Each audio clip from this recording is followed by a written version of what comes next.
This video is all about the little Fabia that I've bought recently to fix up and sell on and hopefully make a few quid out of. I've already done a little bit of work to the car, primarily to the front bumper and the rear bumper. I think it's fair to say the guy that had the car before me parked it by touch. Every bumper corner was scuffed.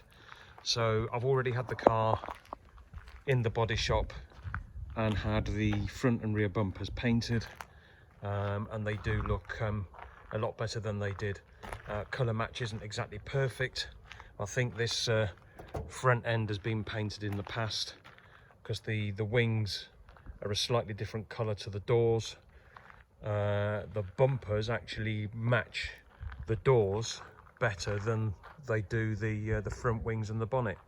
So yeah, I think it's fair to say it's a bit of a patchwork quilt in terms of the colours on the car, but condition wise it's actually pretty good and it drives really well. It's not a category car. HPI check has confirmed that the car's all clear, so there's no issues there, and certainly looking under the bonnet, the chassis legs look all straight and original, so I don't quite know what the reason would be for the front end being painted, but it has been. It could have been vandalism. Somebody might have had a falling out with a boyfriend, a girlfriend or wherever, and they could have poured brake cleaner over it or something like that, who knows. But it's all original. So today my plan is to do a detail on the outside of the car and smarten up the rest of it now that the bumpers have been done. I say I've done the bumpers. I've also replaced this rear light, as you can see there.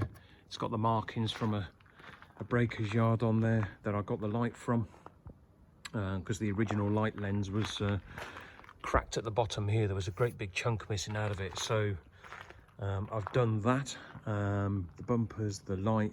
There's a couple of other bits and pieces that need doing. The driver's door switch is currently faulty and I can't operate the electric windows from it. Passenger's windows working perfectly from the passenger switch, but not from the driver's, so that to me tells me there's a broken wire or something like that. Other thing that I've done, this grill piece here was missing, so I've replaced that, which obviously just helped finish off the front end. Now the bumpers have been done, but wheels need a really good clean.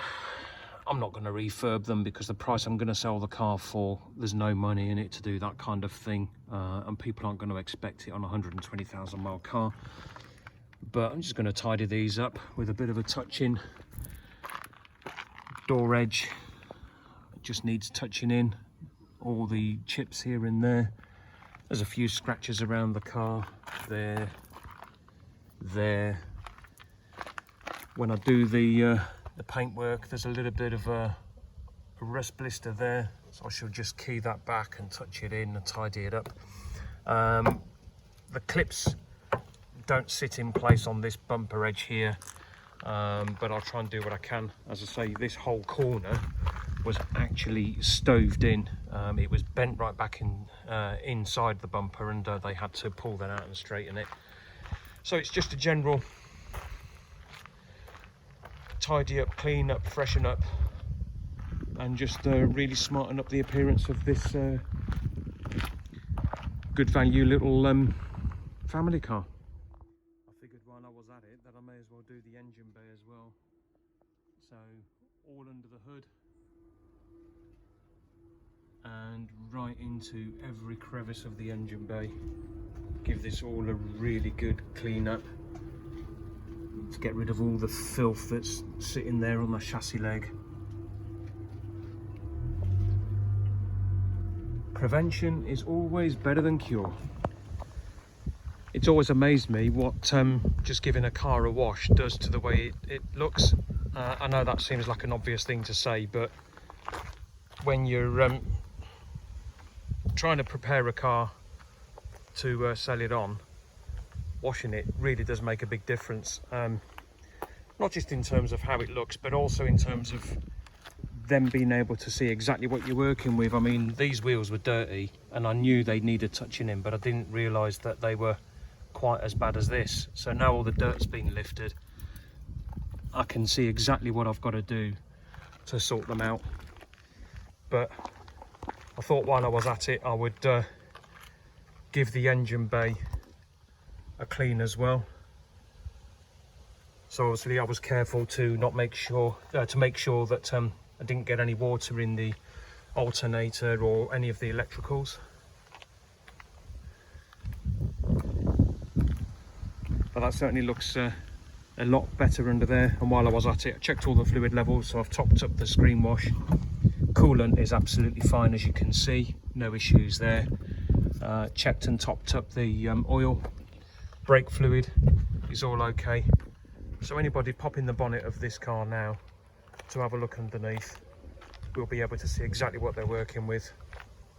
But now I can see what I've got to do.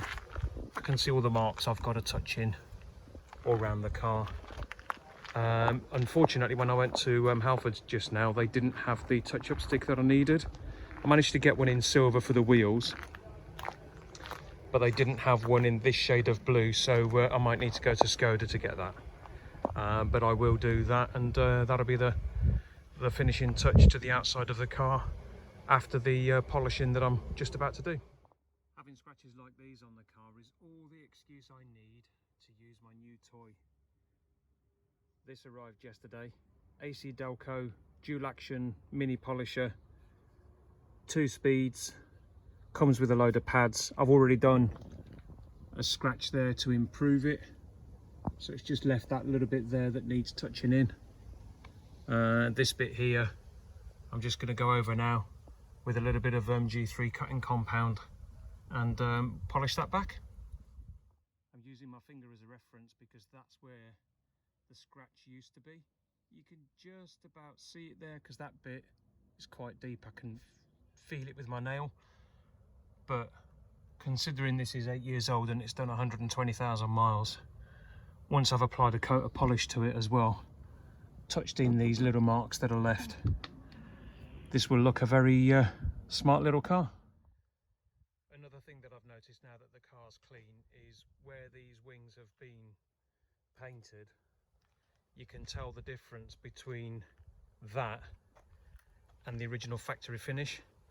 So there you can see, even though the car hasn't been polished, more depth of shine, whereas if you go to here, it's obviously a lot duller.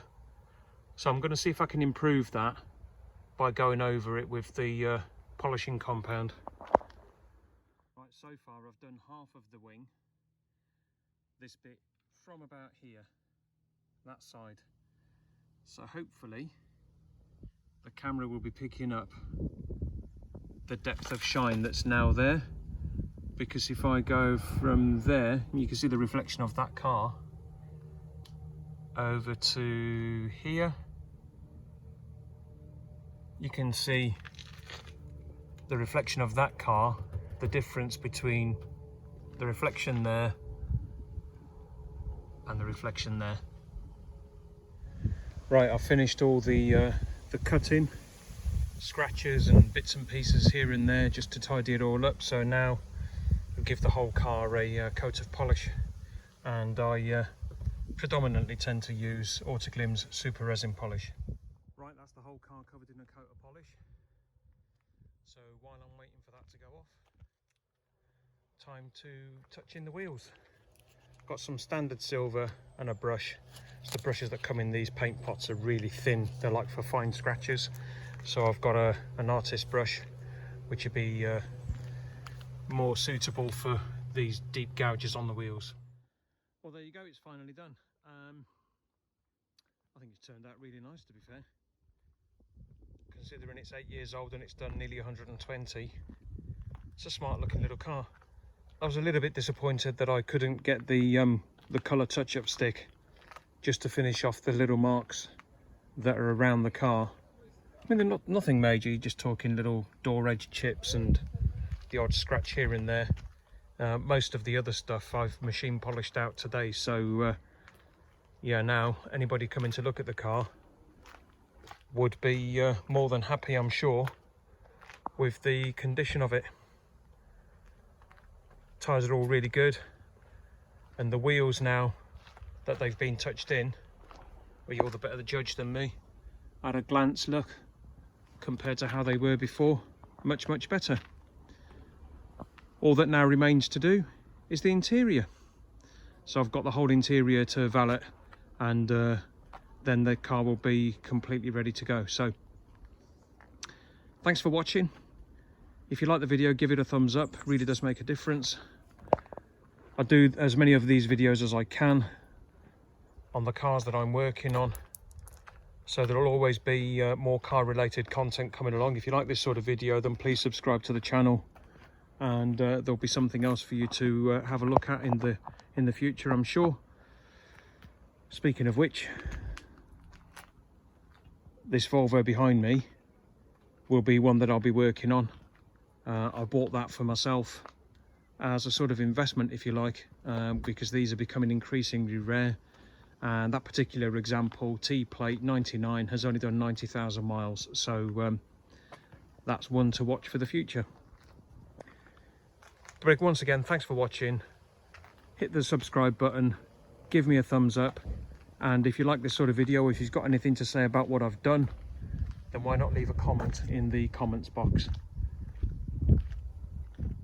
See you in the next video.